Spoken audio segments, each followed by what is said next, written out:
Engine off. Before inserting the key, I will just keep depressed this.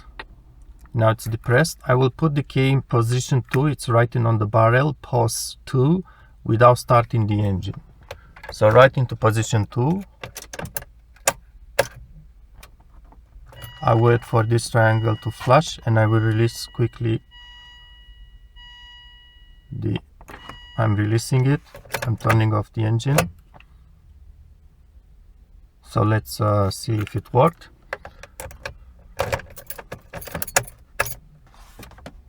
No more engine service interval message or triangle.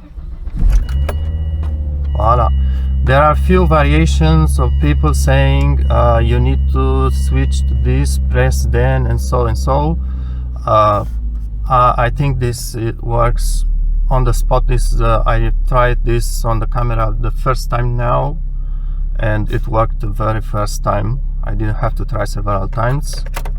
Mind you, this is a 2003 P2 S60. I've heard on cars including 2001, before 2001, including 2001, it might be different.